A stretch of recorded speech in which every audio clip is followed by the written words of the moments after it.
এদিকে diamond হারবারে Sebashray camp পরিদর্শনে Abhishek Bandyopadhyay. Model ক্যাম্পের উদ্বোধনের পর পরিদর্শনে সাংসদ অভিষেক বন্দ্যোপাধ্যায়। ডায়মন্ড হারবারে সেবাশ্রয় ক্যাম্প পরিদর্শনে তৃণমূলের second in command Abhishek Bandyopadhyay model ক্যাম্পের উদ্বোধনের পর পরিদর্শনে যান তৃণমূলের নম্বর 2। মডেল ক্যাম্পের উদ্বোধনের পর পরিদর্শনে সাংসদ।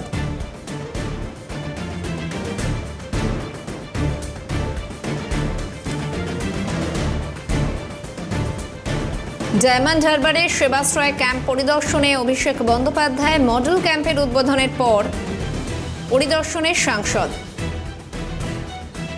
বিস্তারিত জানাবেন, টেলিফোন লাইনে রয়েছেন প্রতিনিধি অরিজিৎ মণ্ডল। অরিজিৎ, দেখো সায়না, তোমাকে জানিয়ে রাখবো আর কিছুক্ষণের মধ্যেই ডায়মন্ড হারবার বিধানসভার সেবাশ্রয়ের যে মডেল ক্যাম্প, সেই মডেল ক্যাম্পে উপস্থিত হবেন ডায়মন্ড হারবার লোকসভা কেন্দ্রের সাংসদ তথা সর্বভারতীয় তৃণমূল কংগ্রেসের সাধারণ সম্পাদক অভিষেক বন্দ্যোপাধ্যায় এবং তার শেষ মুহূর্তের প্রস্তুতি চলছে। প্রসঙ্গত তোমাকে জানিয়ে রাখবো, গত 16 তারিখ থেকেই কিন্তু এই মডেল ক্যাম্প উদ্বোধন করে দেওয়া হয়েছিল স্থানীয় বিধায়ক এবং জনপ্রতিনিধিদের পক্ষ থেকে, এবং তারপর থেকে কিন্তু হাজার হাজার ডায়মন্ড হারবারের মানুষ এই মডেল ক্যাম্প সহ যে সমস্ত সেবাশ্রয় ক্যাম্পগুলো করা হয়েছিল সেখানটায় পরিষেবা নিচ্ছিল। আজ কিন্তু সাংসদ সেই ক্যাম্প পরিদর্শনে আসবেন এবং ইতিমধ্যেই কিন্তু কঠোর নিরাপত্তার চাদরে ঢেকে রাখা হয়েছে গোটা এলাকা।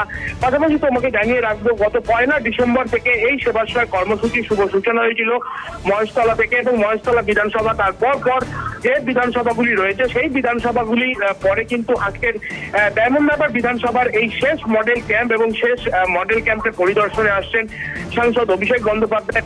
যেমনটা জানা যাচ্ছে তিনি আসবেন রুগীর পরিবারের লোকজন যারা রয়েছে এবং যারা রুগীরা রয়েছে তাদের সাথে কথা বলবেন, এমনটাই কিন্তু জানা যাচ্ছে। এবং তারপরে যারা ডায়মন্ড হারবারের কর্মী সমর্থকেরা রয়েছে, যারা তৃণমূল কর্মীরা রয়েছে, তাদের উদ্দেশ্যে কোনো বার্তা দেয় কিনা সেই অপেক্ষায় রয়েছে এখন তৃণমূল কর্মী থেকে শুরু করে নেতৃত্বরা।